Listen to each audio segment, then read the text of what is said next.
أعوذ بالله من الشيطان الرجيم. بسم الله الرحمن الرحيم.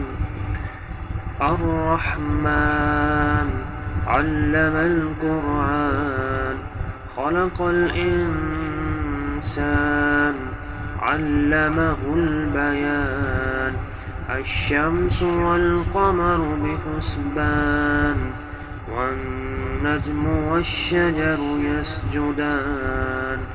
والسماء رفعها ووضع الميزان، ألا تطغوا في الميزان.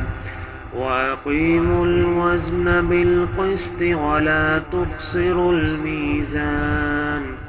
والأرض وضعها للعنام، فيها فاكهة والنخل ذات الأكمام، والحب ذو الأصف والريحان.